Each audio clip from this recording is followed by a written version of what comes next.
Raadiyoo Sagalee Oromooti. Raadiyoon torbanitti guyyaa 3 wiixata, roobii fi sanbata galgala sa'aatii 7 hanga 7 fi walakkaatti karaa dambalii gabaabaa meetir baandii 16 yookiin kiilooheezii 17,850 yookiin oromovoice.org darbu amma jalqaba. Kun Raadiyoo Sagalee Oromooti.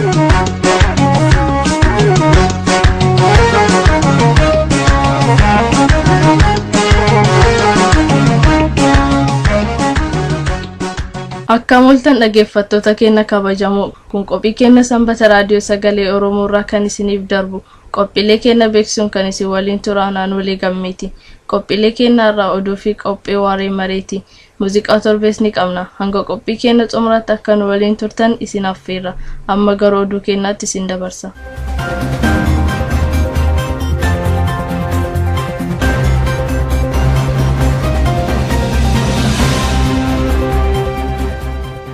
Akka mul'atan dhaggeeffattoota keenya oduu isaati kanaaf qabnuun sin nageessisa an dhaabasaa Waaqjiraati. BBC Afaan Oromoon amajjii 29 irraa eegalee tamsaasa reediyoonii jalqaba. BBC Afaan Oromoo marsariitii jaarmichaa irratti akka beeksisetti BBC'n Afaan Oromoo torbeetti wiixata hanga jimaataatti tamsaafamuuf jira. Raadiyoon karaa dambalii gabaabaa kallattiin Oromiyaa fi naannootti darbu kun guyyaatti daqiiqaa 20f oduuf odeessaa adda addaa Afaan Oromoon dabarsa. Raadiyoon BBC Afaan Oromoo wiixata hanga jimaataatti yeroo hunda galgala sa'aatii 8:50 hanga 9:10 irratti dhiyaata. Raadiyoon Afaan Oromoo karaa BBC darbu kun VOA Afaan Oromootti aanee kan yeroo amma mootummaa alaatiin tamsaafamaa jiru. Qabsoon bilisummaa Oromoo haga galiisaa ga'utti jabaatee akkatti fufu Hayyudureen adda bilisummaa Oromoo dhaaman.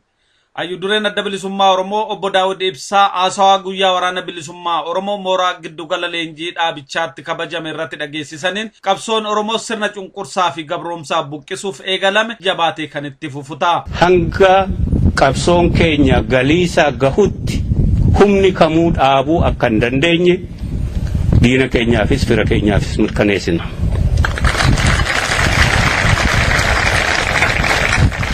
Qabsoon kun fedhii uummata Oromoo irratti hundaa'ee gaggeeffamaa waan jiruuf akka obbo Daawud ibsanitti injifannoon akka xumuramu shakkiin tokko illee hin jiru. Lolli kamuu fi taankiin kamuu xayyaarri kamuu uummata murteeffatee ka'e irratti bobbaafamu irree uummataa ka caaluu xayyaarrii fi taankiin kamuu akka hin jirre kana mirkaneessinaa fi booriftaan illee kana mirkaneessinaa fi. Obbo Daawud haasaa bal'aa dhageessisan keessatti duula yeroo adda addaatti uummata Oromoo irratti banamee jiru yaadachiisaniiru. Duulli kunneenis gootummaa uummata Oromoo fi qabsaa'ota Oromoon fashalaa jiraachuu kan eeran obbo Daawud ilmaan Oromoo OPDO keessa jiranis caasaaf sirna diinaa tiksuurraa akka dhaabbatan akeekkachiisaniiru. Tapha ibiddaan taphatan kanarraa irraa dhaabbadhaa. Tarkaanfii yoo fudhattan obboleeyyaa keessan irratti fudhatu. Tarkaanfii yoo fudhattan eessuma keessan irratti fudhattu dhaabbadhaa jennaa dhaamsa keenya isaanii dabarsina. Haaromsi gadaa godina Jimmaa Odaa Hullee jalatti gaggeeffamaa jiru milkaa'e. Odeessi nu gayaa keebsutti haaromsi gadaa kun jalqabaa hanga xumuraatti milkiidhaan gaggeeffamaa jira. Haaromsa gadaa kanas gadaan roobalee fudhachuun gadaan akka deebi'ee hojiitti hiikamu taasisaa jira. Abbaan gadaa Maccaa Taakkalaa Dhinsaa haaromsa gadaa kanarratti dhaamsa dabarsaniin gadaan roobalee akka gadaa durii sanitti uumaaf uumama eeguuf tiksuutti fufa. Odaa Hullee kana jalatti nageenya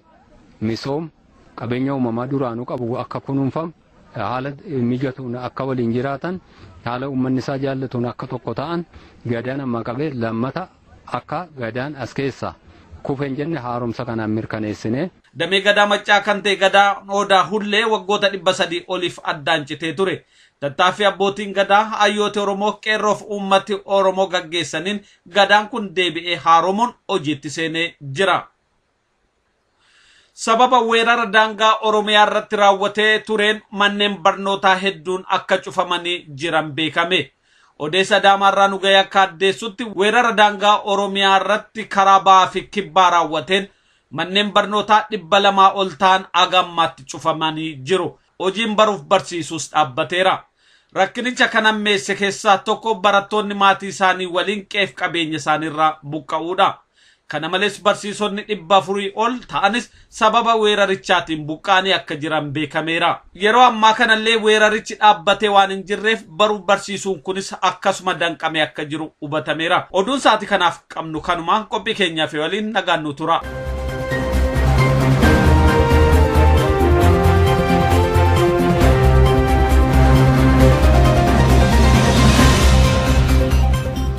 Amma immoo qophiin kawwaalii torbeeti itti aansi sagantaa keenya dilee waaree maree dhiyaata.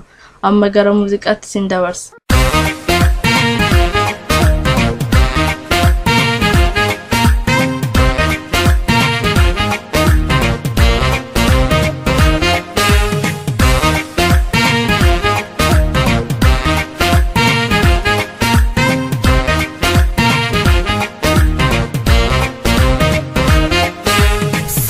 Qilxuuta mangudduma harangamaatu irratti saaru dhaala malee sillaa guddaa lammiin kiyyuma rorroo bittaa garbummaatu gaade cuute malee sobaan maqaan faalantilee sillaa qilxuuta mangudduma harangamaatu irratti saaru dhaala malee sillaa guddaa lammiin kiyyuma rorroo bittaa garbummaatu gaade cuute malee sobaan maqaan faalantilee.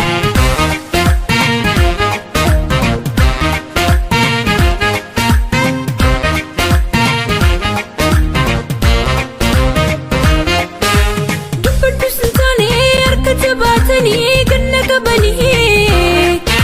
dhiisuufi sintaanii keessa kottan kuusee daddabe'anii aan kanarraa marree yoon dubbadde waan koofitti dabalee maaluma badinko waanuma kiyaafan gungume malee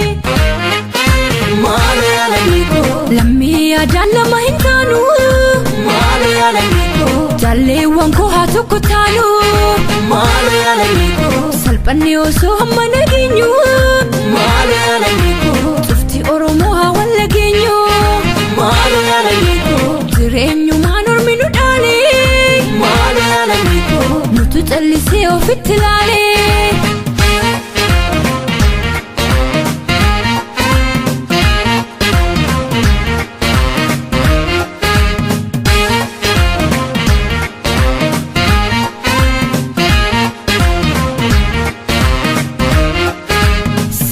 Qilxuuta mangudduma harangamaatu irratti saaru dhaala malee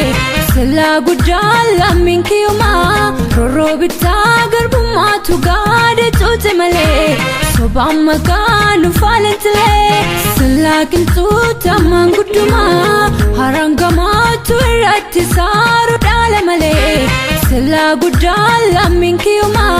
rorroo bittaa garbummaatu gaade cuute malee sobaan maqaan faalantilee.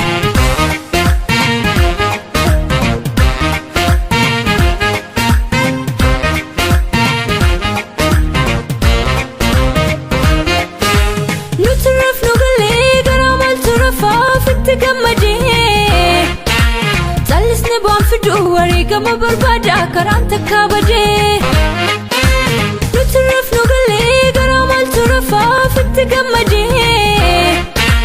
callisne bu'aan fiduu wareegama barbaada karaan takka badee.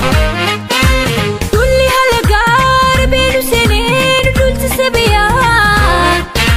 yoo walii galanii alaa galee lammii kootu kummaadhaaniyaa. Dulli haala gaara beenu seenee nu dulchise biyyaa yoo walii galanii alaa galee lammii kootu kummaadhaaniyaa. Maalo yaalamiko lammii yaadaan lama hin taanu maalo yaalamiko jaalleewwan koo haa tokko taanu maalo yaalamiko salphanne osoo hamma nageenyu maalo yaalamiko tufti oromoo haa wal nageenyu maalo yaalamiko jireenyumaan ormi nu dhaale maalo yaalamiko nutu callisee ofitti ilaale maalo yaalamiko. Maalo yaalamiko maalo yaalamiko maalo yaalamiko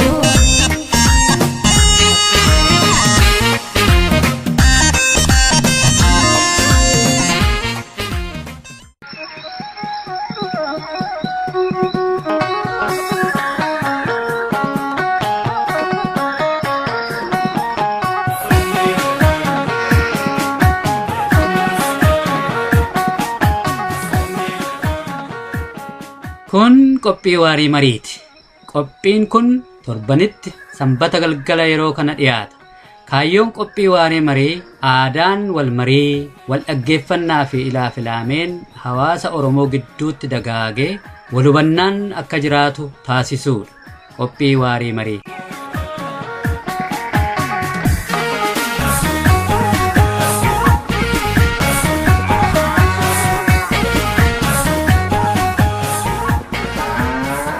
Akkam jirtu dhaggeeffattoota keenya torban darbe qophii waarii keenya keessatti maanguddoota Oromoo afur kan magaalaa Melbourne keessa jiraatan waliin dhimma biyya isaaniirraa isaan baasee fi biyya alaa keessatti akka Oromoottis ta'e akka dhuunfaatti ba'aa hawaasichi baatee jiru irratti marii gaggeessuun keenya kan yaadatamu. Maanguddoonni keenya har'alleen waliin waari'uu har'ammoo kan isaan irratti haasa'an dhimma itti fayyadama social media kan ilaallatu yeroo tokko walgaanii murtii tokko dabarfatanii turanii wanti kun maaliif isaan akka yaaddessee jiruu fi yaad isaan akka furmaataatti qaban maal akka fakkaatu waliin haasofna.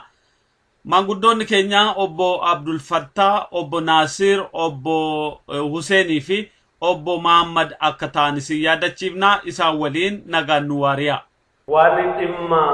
akka rakkootti kana dura maanguddoonni kaaftanii irratti haasoftan waa'ee social media maaltu si yaaddessee waan kana kaaftan? Wanni nu kaase akkuma reefu tuquuf yaale jaarsa Oromootiitu waan kana abo wanni kun ciisan roorti ta'e akkamii nu ga'e dhugaadha wanni deemaa jiru akka namni garii yaa dubarteen social media na ugguramu jechuudha osoo hin ta'in akkaataan jaarsi nutti hin dhufe aboo wal arrabsuun tuni amantiidhaan naannoodhaan gosaan wal arrabsuun tuni faafaa namni jaarsaa badii osoo harkee calliseen taa'u akkam taana kan jiru namni hangi tokko wal geenye wal mari'anne akkasitti duuba haala reefu ibsee kanatti jaarmoottan adda addaa kan hawaasni kun qabu afeerree sanirratti waan nu yaachisu maal dhaamsa ergachuu barbaannu san dhaamsa dabarfachuuf dirqamne jechuun maali kan dhaamsaa silaa waan ittiin deebi'a wanni itti wal geenye jaarsa Oromootiitu yaada kana maddisiise sanirratti wanni san sirriidhaa jennee itti amannee wal geenye murtii dabarfachuu sanirratti carraaquu jalqabne jechuun maali? Waan sila jiru hundaa obboleessi kiyya dubbatee jira waa xiqquma itti daddabaluu fi nuti namoonni social media irraa aktiif ta'anii yeroo baay'ee hojjetaa turanii bu'aa guddaallee buusan hedduun akka jiran ni beekna. Social media walumatti qabaatti gaafa Oromoon ukkaamsa hafuurri Oromoo sagaleen Oromoo dhugaan Oromoo bahuu diddee ukkaamsaa hamaa jala turte keessatti miidiyaan Oromootii fi social meediyaan qooda guddaa sochii waggaa tokko ol gara waggaa lamaatti yeroo dhiyaatuuf godhamaa turte keessatti illee social meediyaan bakka guddaa qabaachaa akka ture akkuma Oromoo hundaanittis ni beekna. Garuu meeshaa hammana Oromoo fayyadde bu'aa guddaa buufte tana haala saba balleessuu danda'utti itti fayyadamuun mul'ataa dhufe keessattuu gadi bu'anii amantii fi kutaa gandaa waan adda addaatiin namni bahee wal arrabsuun hamilee warra biyya keessaa gatii guddaa kafalaa turanii ilmaan dhabanii arra harka maratanii tattaa'anii booyaa jiraniifis hin ta'u qabsaa'otuma biyya keessaa fi biyya alaa jiran ka fuuldura qabsoon guddaan isaan eeggatu sun immoo iddoo isaaniitti tokkummaan jabaayyoon jiraanne rakkisaadha. Wanni kun warroota wareegama kafalanii maatii isaaniitiif hamilee mooraalii isaaniitiif hin ta'u warra immoo waliin jabaatanii walirratti abdiidhaan fuula dura gatii barbaachisu hunda kafalanii saba kanaaf wareegama barbaachisaa baasuudhaaf taa'anillee hamilee isaaniitiif hin ta'u wanni kun dhaabbatuu qaba ka jedhu yaannee akkuma obboleessi kiyya dubbate self interested group namoonni taane namni namni kun yaachise walitti dudubbanne hamma nuuf danda'ametti dalagaan teenya perfekti jechuun dandeenyu hojiin keenya kan nama hundaa'u ammatee waan hunda silaa waan barbaachisu guute jechuun dandeenyu hamma dandeettii teenyaatitti manguddoolee walitti qabnee warri kutaa fi amantii wal balaaleffatan kuni amantiillee maqaanidha waan ta'eef abbootiin amantii wal bira dhaabbatanii waltajjii manguddoo san irratti Oromoon garaagarummaa amantiitiin garaagarummaa kutaatiin garaagarummaa gandaatiin gargar bahuu akka hin qabne abbootiin amantii hoogganoota keenya waan ta'aniif tokkummaa Oromoo irratti ejjennaa amantiin isaanii qabdu akka ummata amantootaa fi hordoftoota isaaniitiif nu mirkaneessan jennee isaan afeerree akkasuma irraa arganne galata guddaa qabnaaf akkuma obboleessi kiyya jedhee dhaabotiin siyaasatis warri waa arrabsan kun hedduun maqaa dhaabaa faa himachuun ni jira. Akkuma kaayyoon dhaabota siyaasaa keenya hundaa'u bilisummaa Oromooti waan ta'eef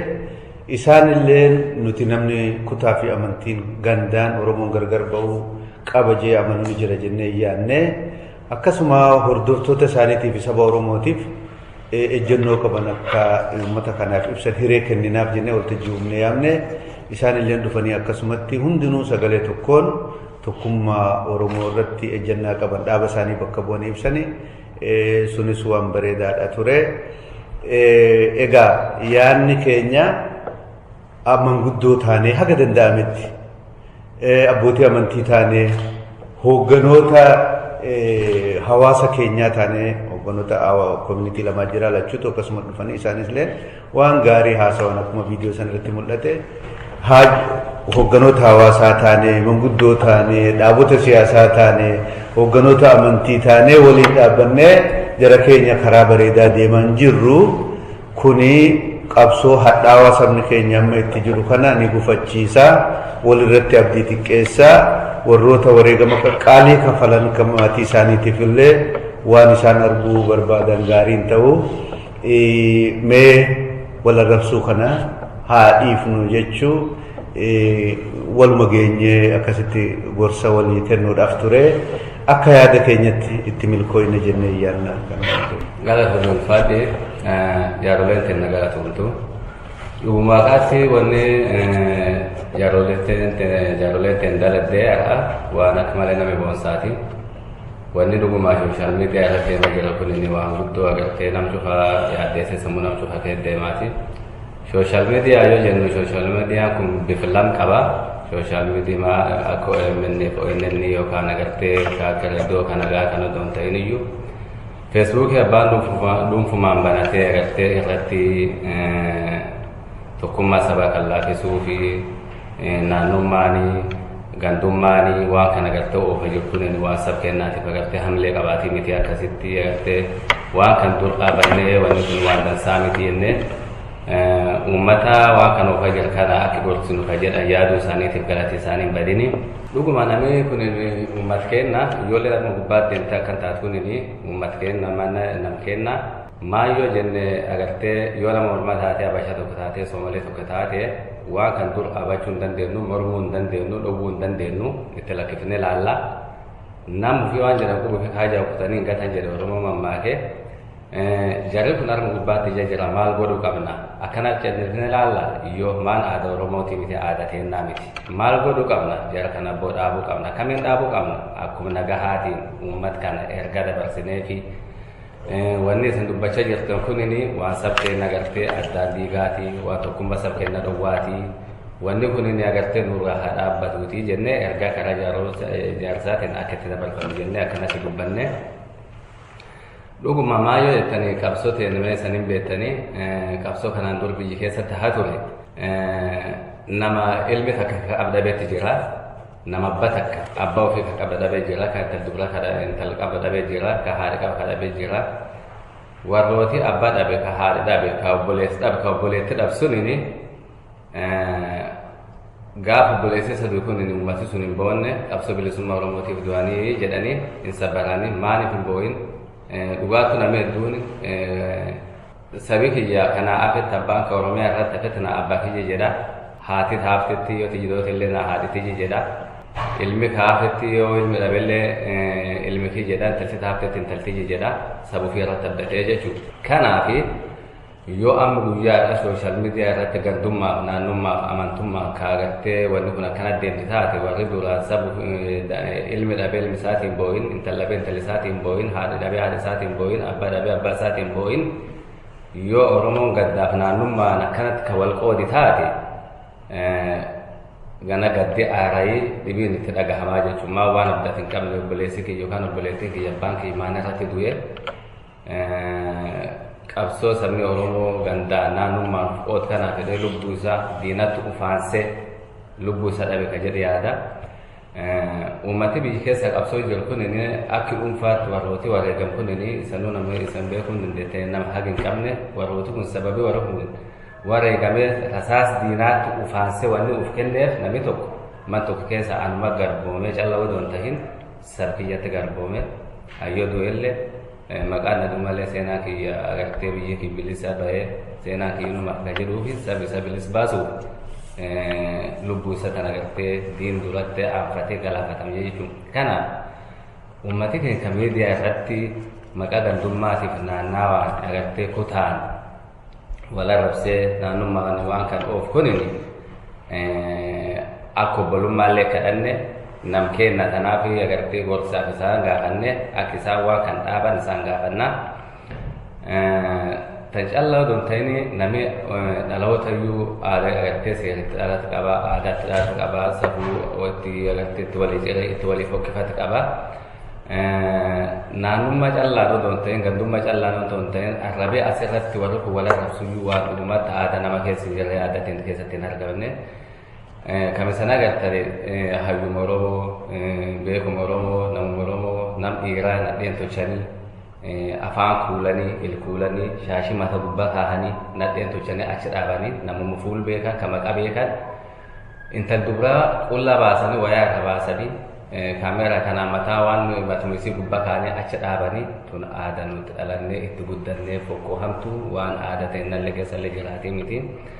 Nu akka Oromootti fakkeenya agartee amantii gosa sadii qabna fakkeenya kiristaanaa fi islaamaa fi agartee waaqeffataa qabna. Tan keessattuutti namni tokko bahee nama arrabsee namaan lolee waan hamtuu namaan jedhuun isaatiyyuu akka aadaa nama waan nama haasaan waan nama jechuun nama arrabsuunu amantii musliimaa ta'e keessattuu rabbi birallee hin milkaa'u ufillee milkaa'uu hin danda'u. Wanni sun isallee irraa midhaaduu jechuudha. Aadumteen ta'e Oromoo bal'oo keessallee namni tokko Oromoon dur yoo gaaddisa bahee fakkeenya namni tokko yoo wal millatee wal dhabu gaaddisa bahee yoo walti dhufu yaa waaqa cubbuu manaan baaneeni gaaddisa na waaqni man kennatti nu galchiin jedhee dhufee kadhatee yoo namni wal dhabee walitti araarsuu gaaddisuun taa'ee yeroo lamaa wal dhabduu cubbuu waan hamtuu dubbachuu dhabuuf cubbuu tanaan gaaddisa galuu dhabuuf waaqa kadhannee man kenna baane isanii wal dhabdan kun waa wal dhabdanii walii mataa isaniif waaqa beeka waan dubbattan kan qulqulluu adii dubbadha waan isan qortan dubbannee isanti murra dharaaf dhugaa jedhee kana dubbatee yoo dubbate waan sun isaan warra dubbasuuniif waaqa beeka yoo gaaddisuun man tiittu galu waaqa lubbuu man kennatti man kennaan baanee man kennatti nun galchiin jedhee arrabu fiiti juudhee wadhaaba. Nami wanni inni waan dubbatu wadhabuufi ilmi isaati yoo dhabu wanni amtuun ati dubbattu warra amma Facebook kan gubbaatti waasaa godhini nama mariyyatti inni tajaajiluma kana ta'a namni kun nama warra qabu nama maatii qabu nama agartee jiru qabu fuula isaallee irraan tolu arraba isaallee irraan tolu nama silaa akka jaarsaatti wanni kun amtu wanni kun dansa jedhee inni nu mataa isaattu silaa nama iyyuu gorsuu qabu. Kanaaf wanni kun inni akka obbolummaatti isaan kadhanne isaallee nam kenna wanni waan kan cufaa fide haala qabsoo hadhooftuu jiru qabsoo nurra dheeraatee kan cufi fide isaallee meebii karaa kanatti itti nutti tolaa qabsoo haruma kanaan geggeessinaa janii kan yoo itti fakkaattellee taate waan sab kenna addaan fageessaati akka obbolummaatti isaan kadhanne waan kanatti isaan liqeeffatanii dhaabanii jennaan galatooma. Kaa bareedaadha sidaa waan dame tokko manguddumatu laalee wanni kuni waan hin fakkaanne jedhee kaasaa ammaas nama manguddootu waan kana kaasee waliin gaanii haasofni kun jalqabame. Ani wanta hin jiru beektaa har'a yeroo har'aa kanatti Oromoon kutaa hunda keessa gaddatti jiranii kan obboleessa dhabe kan obboleettii dhabe kan abbaa dhabe kan fira dhabe ummanni ilmaan Oromoo bu'aatti jira gadda ilmaan Oromoo irra jiru kanarratti garagalanii diina san dhiisanii ofii waan tokko maqaa wal dibanii wal xureessanii maqaa wal tuquu kanarra diinuma sanitti illee odoo garagalanii diinuma sanillee haasawmallee taatu waan diina sanii aalatanii bareedadha. Yaadamni ilmaan Oromoon warri har'a Feesbuukii kanarratti baatanii waan tokko gadi dhiiftan kun saba ilmaan Oromoo hin gargaaru beekta. Diina dallaa diinaa ta'eeti dallaa wayyaanee ta'ee Oromoo ofii walitti wal nu nyaachisuutti jira haasonni tokko. Ani yoo amma na arrabsitan isin waan arrabsa. Diina kiyyatti dhiisee wal arrabsuu sanitti jirra malee diinatti dabarree waan diinaa kanatti hin jiru. Har'a biyya keessatti ijoolleen kaatee qaroon lafaa kaatee harka wal qabattee deemtuun kutaa waliin fille amantii waliin fille amantii kan tuttuqu yoo agarru warra Itoophiyaa yemindaaseti jee haasawsan malee ilma Oromoo keessa bakka fedha asii ka'ee ammoo Wallagga isheen Harar isheen Arsii isheen ilma Oromooti bakkaan fedheen bula bakkaan fedheen jira saba kiyya keessa wanti wanni goggodhan kun hudduu duuba waatu jira wallaalaan tahii beekumsaan tahii wanti kun bu'aa nuun qabdu ani akkaan ofii kiyyaa laalutti wal nyaatun kun walirratti bahanii ati akkana jedhanii har'a doktora ta'anii kitaaba hudduu duuba tolanii akkana bar waan namni juukan maali akka joonuma beenna beetta takka wallaalaa takka waatu jira ilmi Oromaa harkanaan qabu qaanyi ilma Oromaa biratti namni ilma eenyu namaan jiru hundatu jira gosa eenyullee namaan jirutu jira har'a Oromoo bu'aatti jirtuu fi kan ruhin dhumnee lafa buqqaanee kutaa hundaan bahaa dhihaan nu marsee diina nu fixuutti jiru diina lafa gurratuutti jiru diina ilmaan qaroora deeku saani yoo gorba jalaa fixan saani guddaan hin hafu beekadha ijoollee dhaloota har'aa kanarratti diini bobbahee marga akkanatti nutti jiru kun maali akka inni kana godhuu waan nama yaachisiisu fakkeenya gara kaaba Oromiyaa kana yoo kan deemnu taate lafti raayyaa azaboo jedhanii adda addaan wallooyyallee jedhanii amma himan kun akkanumatti lafa kana haxaanii dhufanii lafa nurraa fudhatanii bakkeen deemutti jiranii kan hundumaa inuma beenna har'a raayyaa qobboo kan jennee itti kaafnu kun raayyaa eenyu koromee eenyu lafti kun hundinuu ijoollee afaan diddiiranii saba maqaa diddiiranii illee xiqqoo lafatu jira maqaa Oromootiin kan jiru malee wanti kun waan jabaadha haala kana odoo kan ijaan agarruu ofii walitti garagallee diinaa bobaa kennine yoo oofa keessa bakka nuun dhaqanuu hin beekne waan kana hayyuun Oromootii fi dhaloonni Oromoo har'a waan kana iddootti ilaalle lafa dhabne amma kutaa walloo keessatti yoo kan laaltu taate zoonii takkitti jira lafa Oromoo keessa hedduu wal dubbise waan guddaatu jira waan kana dhiifnee wal qabannee tokko taanee diina kanatti achi gara hagandu ofii walitti dachaanee diinaa lafa dhiifnee hedduu rakkoo guddaadha asumattan irraa bahame. Qophiin keenya waarii marii guyyaa har'aa asumaan xumuramaa qophii kanaa kutaa sadaffaasaaf isa xumuraa torbee qabannee dhiyaanna aga torbeetti nagaa keessanuu tura.